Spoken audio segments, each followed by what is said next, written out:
Finally we are in Nepal. অনেক দিনের ইচ্ছা পূরণ হলো আজকে বলতে পারেন সাহেল স্টোরিজের এটা সেকেন্ড ইন্টারন্যাশনাল ট্রিপ। আর আজ থেকে শুরু হচ্ছে পূর্ব নেপালের সিরিজ এবং ডে 1-এই আমরা হতে চলেছি এক্সাইটিং একটা প্রোগ্রামের পার্ট। যে প্রোগ্রামটা অ্যারেঞ্জ করা হয়েছে গভর্নমেন্ট অফ নেপাল দ্বারা এবং প্রোগ্রামটার নাম হচ্ছে রেড পান্ডা মহোৎসব। এখন বাজে প্রায় সকাল 8টা। ইলামের হোটেল থেকে আমরা বেরিয়ে এখন আমরা যাচ্ছি মাইপোখরির দিকে। অনেকগুলো প্রোগ্রাম আছে, সেগুলো আমরা আজকে অ্যাটেন্ড করব এবং দেখব। প্রথমবার এই এক্সপিরিয়েন্স হতে চলেছে আমাদের, এবং সাথে থাকুন আপনারাও।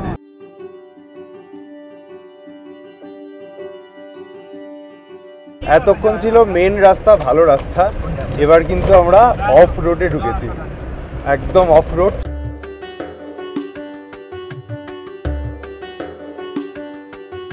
প্রায় 8:30 বাজে আমরা এসে পৌঁছালাম মাইপোখরি।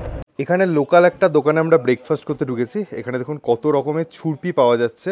আমাদের ওখানে কিন্তু এত রকমের ভ্যারাইটির ছুরপি পাওয়া যায় না। তার সাথে দেখুন আমাদের ওখানে কল খুললে যেরকম জল পড়ে, এখানে কিন্তু ड्रिंक्स पड़े। ये कीवी फ्रूट का वाइन है। कीवी फ्रूट का वाइन, ओके।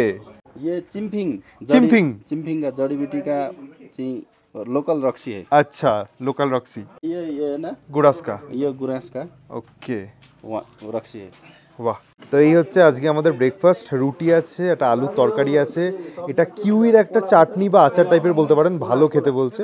এখানে বাটার আর একটা আচার টাইপের আছে, এখানেও একটা আছে। ব্রেকফাস্ট করছি, হঠাৎ করে দেখলাম এই পাখিটা মাথার উপরে এসে বসছে। তারপরে উপরে নজরটা গেল, দেখলাম বাসাও আছে, দুটো পাখি পরপর আছে। আমাদের আরেকটা গাড়ি এখানে আনতে এসছেন, সেই গাড়ি দিয়ে আমরা এখন যাব অন্য একটা ডেস্টিনেশনে।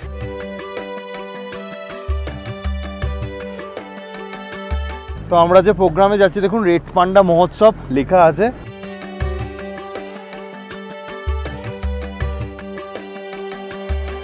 এই রাস্তাটা দেখুন, রাস্তাটা পুরোটা কিন্তু অফ রোড।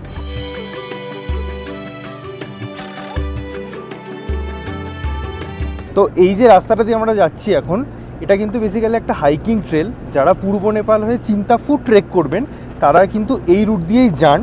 তো বেসিক্যালি আমরা যেটাকে সান্দাকফু বলি, লোকাল মানুষরা কিন্তু সান্দাকপুর বলেন। আর এই যে চিন্তাফু, আঞ্চলিক মানুষরা কিন্তু বলেন এই চিন্তাফু সান্দাকফুর বোন।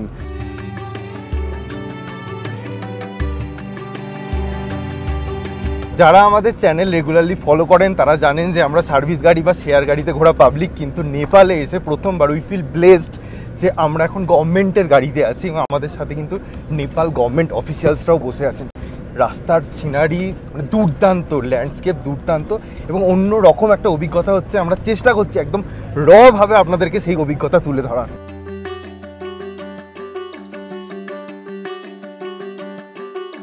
এখানে কিন্তু প্রচুর পরিমাণে রেড পান্ডা দেখা গিয়েছে বিগত 1 মাসে, এবং যদি লাক ভালো থাকে আমরাও দেখতে পারি কোনো একটা গাছের মগ ডালে বসে আছে এরকম। আপনারা জানেন খুব কিউট দেখতে হয়। তো এই হচ্ছে সেই এরিয়া যেখানে রেড পান্ডা পাওয়া যায়।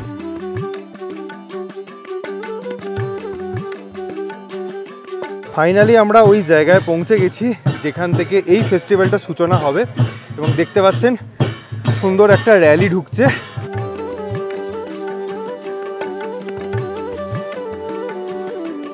এখানে কিন্তু নেপালের অনেক গভর্নমেন্ট আধিকারিক থেকে শুরু করে অনেক গণ্যমান্য ব্যক্তিরা উপস্থিত হয়েছেন, এবং দেখতে পাচ্ছেন এখন নেপালে 2080 সাল চলছে।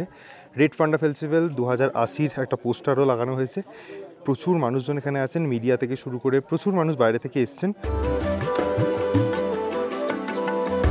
তো এবার এই মানুষটার সাথে আলাপ করিয়ে দিয়ে আমি বেশি কথা বলবো না, শুধু একটাই কথা বলবো। নেপাল গভর্নমেন্ট সৌরভদাকে ফ্লাইটের টিকিট পাঠিয়েছে কলকাতা থেকে এই প্রোগ্রামটা অ্যারেঞ্জ করার জন্য। বুঝতেই পারছেন যে আমাদের সাথে কে এসছে, সৌরভদা। আর সৌরভদা আমাদেরকে নিয়ে এসছে, এতটাই ভালোবেসেছে ভাই বোনের মতো। তো থ্যাঙ্কস টু সৌরভদা, এই প্রোগ্রামটা আজকে আমরা দেখতে পারছি এবং আপনাদেরকেও দেখাতে পারছি আমাদের ইউটিউব চ্যানেলের থ্রু দিয়ে। Thank you so much.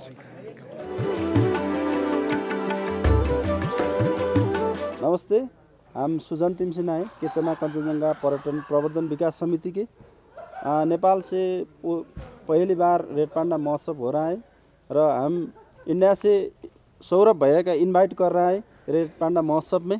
Thank you very much. Very much.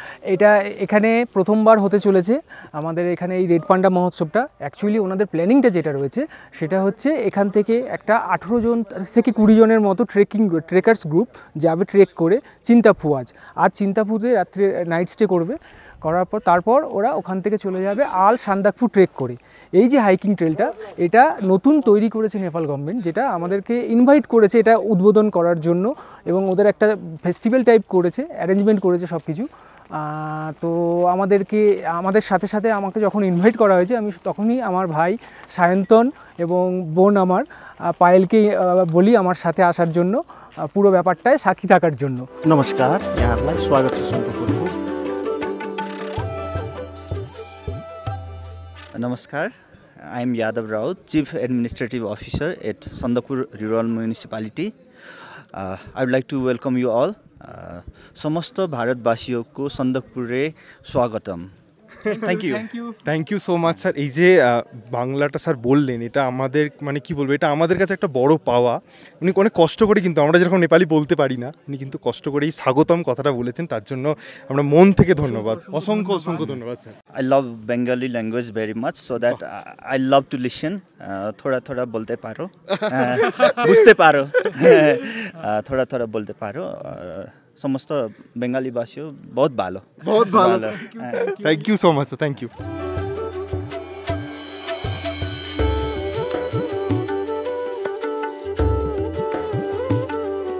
এখনও প্রোগ্রামটা সেইভাবে স্টার্ট হয়নি, তার জন্য ভাবলাম আমরা একটু নিচের দিকে যাই, যদি রেড পান্ডা দেখতে পাই, যদি কপাল ভালো হয়, সেই আশাতেই আমরা একটু যাচ্ছি।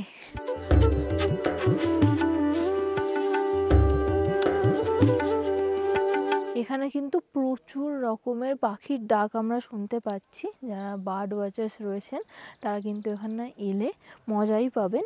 আর তার সাথে এদিকে বেড়া দেওয়া রয়েছে, ফেন্সিং করা রয়েছে, কারণ রেড পান্ডাকে প্রোটেক্ট করার জন্য।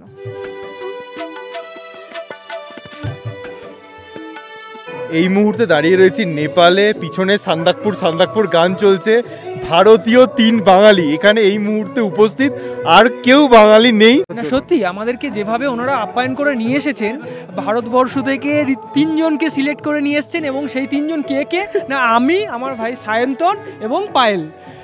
সত্যি আমাদের খুব গর্বিত বোধ করছি এই মুহূর্তে, এবং খুব ভালো লাগছে এই প্রোগ্রামটা দেখে। ওখানে কি সুন্দরভাবে সব ওদের যে প্রজেকশনটা রয়েছে আর কি, যে প্ল্যানগুলো রয়েছে সেগুলো ওখানে সব আইটেনে দেওয়া রয়েছে, এবং ম্যাপগুলো দেওয়া রয়েছে। অ্যাকচুয়ালি 3 দিনের এটা প্রোগ্রাম, আমরা একদিনই পার্টিসিপেট করতে পারছি। এবং এখানে আসার পরে অনেক ভালো ভালো লোকজনের সাথে আলাপও হচ্ছে, যেগুলো লাইফ টাইম মেমোরি হিসাবে আমাদের থেকে যাবে।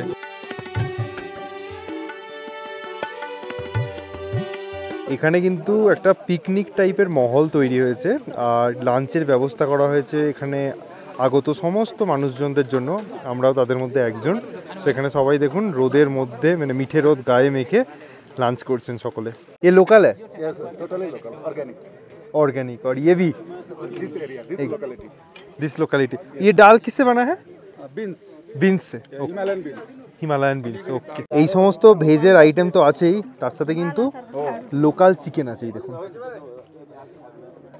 বাস বাস বাস অলিকতি আলদিনুস, বাস বাস বাস বাস। দেখুন আমাকে আর সৌরভদাকে কিন্তু কাঁসারের থালায় খেতে দেওয়া হয়েছে, আর ইনাকে দেখুন প্লাস্টিকের থালায়। লিস্ট প্রায়োরিটিতে তুমি আছো নেপাল গভর্নমেন্টের, আমরা হাই প্রায়োরিটিতে আছি। প্রোগ্রামটা ইনঅগুরেট হচ্ছে, এবং এখানে সমস্ত বিশিষ্ট অতিথিবৃন্দ বসে আছেন, তাদের মধ্যে আমরাও আছি, এবং ব্লেসড এটার জন্য বারবার বলছি। তো এখানে প্রোগ্রামের সূচনা করলেন, এবং এখন দেখুন সাদরে আমন্ত্রণ করা হচ্ছে এখানে আগত সমস্ত অতিথিদের। संसार कर्मी तपाईँ पनि आउनुहोस्, फेरि नमस्ते गर्नुहोस्।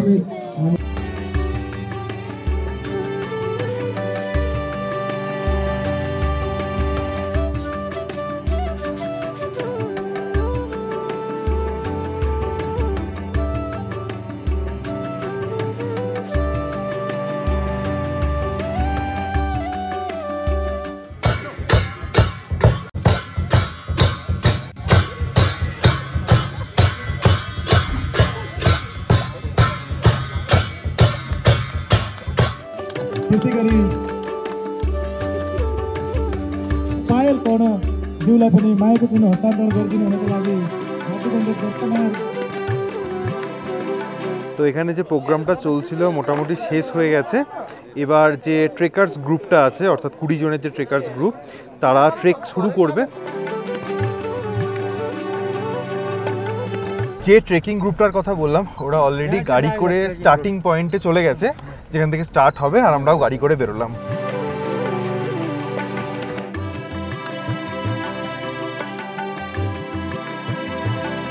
পার্টিকুলারলি এই জায়গাটা যদি কথা বলি, প্রায় দুপুর 12টা বা 12:30 পর্যন্ত কিন্তু ওয়েদার একরকম ছিল। এখন যেরকম ওয়েদার, মেঘলা আকাশ, মাঝে মধ্যে মিঠে রোদ গায়ে মাখছি আমরা, ভালো লাগছে, একটা ঠান্ডা হাওয়া চলছে। তো সকালের দিকটা কিন্তু এখানে ওয়েদার বেশ ভালো থাকছে। যত দিন বাড়ছে আস্তে আস্তে কিন্তু ওয়েদার ক্লাউডি হয়ে যাচ্ছে।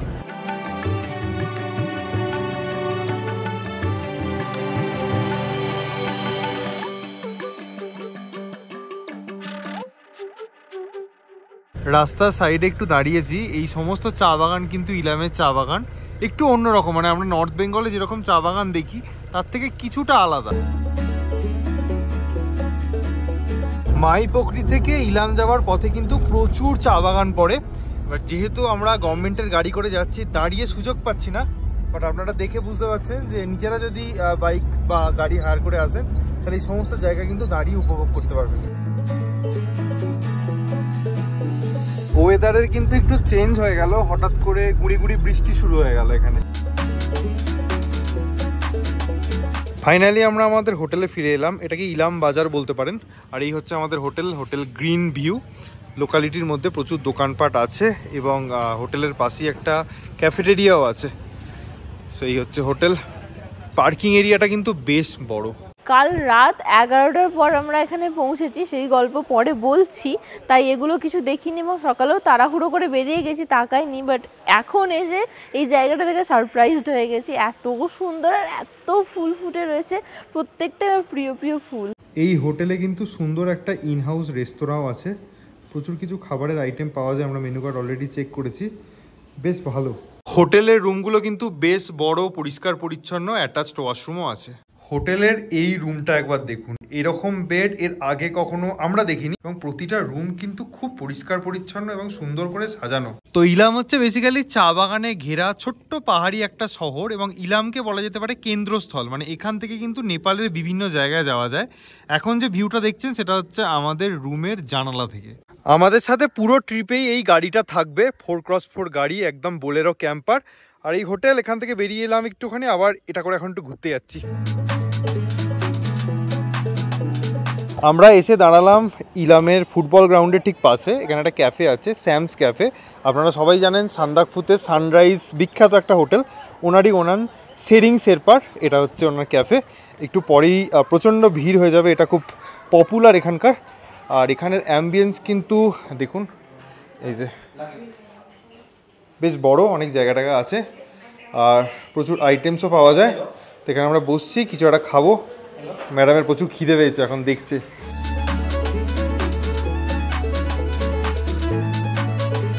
ফ্রাইড রাইসটা জাস্ট অসাম খেতে, তার জন্য আমরা আরও একটা প্লেট অর্ডার দিলাম। দুর্দান্ত, তোমার রেকমেন্ডেশনই তো এসছি।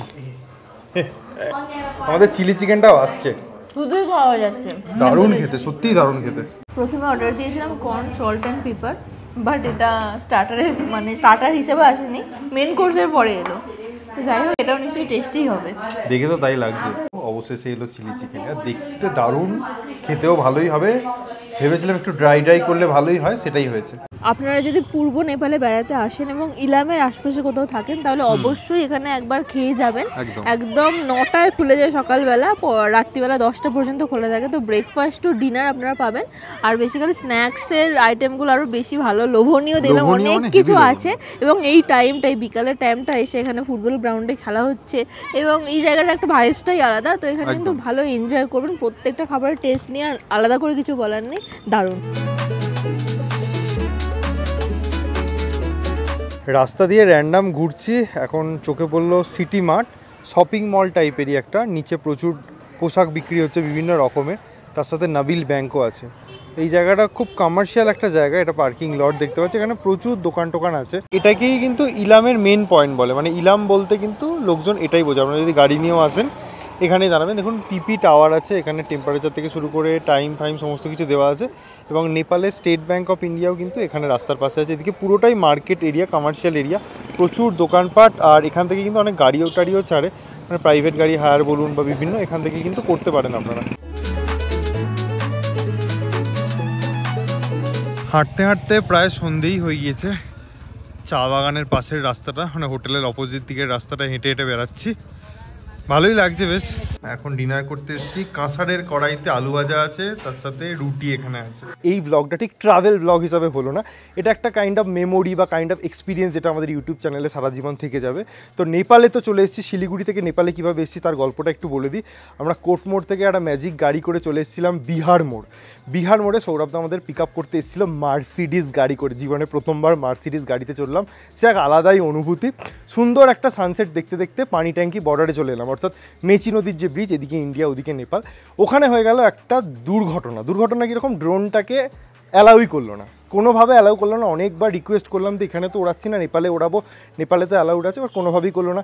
যেহেতু ইলেকশান আছে আর এখন অনেক স্ট্রিক্ট কিছু নিয়ম রুলস এই সমস্ত এসছে, তো ওটার জন্য প্রচণ্ড মন ফোন খারাপ হয়ে গেল। ওখান থেকে বেরোলাম আমরা, প্রায় সন্ধ্যা হয়ে গেল। মেচি নদীর ব্রিজ ক্রস করে নেপালের এই সাইডে এলাম, ওখানেও চেকিং হলো। তারপরে রোডের সাইডে একটা দোকানে আমরা কিছু খেলাম, মানে প্রচণ্ড খিদে পেয়ে গিয়েছিল, অনেকটা লেট হয়ে গিয়েছিল। সেখান থেকে বেরিয়ে প্রায় রাত্রি 11টা সাড়ে 11টায় আমাদের হোটেলে চেক ইন করলাম। রুম ফুম বেশ সুসজ্জিত ছিল, ঠিকঠাক করে সমস্ত ব্যবস্থা ছিল, ওয়াশরুম থেকে শুরু করে রুম বেশ ক্লিন ছিল। এবং আমাদের খাবারও অর্ডার দেওয়া ছিল, রুটি, চিকেন, এই সমস্ত খাবার টাবার ছিল। তো এই খাবার দাবার খেয়ে জাস্ট আমরা ঘুমিয়ে গিয়েছিলাম। মেন্টালি টায়ার্ড ছিলাম, একটু ফিজিক্যালিও টায়ার্ড হয়ে গিয়েছিলাম। তো ওই দিনটাকে ওইভাবে করলাম। তারপরে তো অ্যাজ ইট ইজ যেরকম আপনারা দেখলেন। এবং আজ থেকে কিন্তু আমাদের প্রচুর প্ল্যানস আছে, আজকে বেরিয়ে অনেকগুলো জায়গায় যাওয়ার আছে, সেগুলো আস্তে আস্তে নেক্সট ব্লগ থেকে আমরা শেয়ার করবো। যদি এই ব্লগটা ভালো লেগে থাকে একটা লাইক করে দেবেন, কমেন্ট করে দেবেন, যদি ভালো লাগে চ্যানেলটা তাহলে সাবস্ক্রাইব করে দেবেন। সকলে খুব ভালো থাকবেন, সুস্থ থাকবেন, আর এভাবেই দেখতে থাকুন সায়াল স্টোরিজ।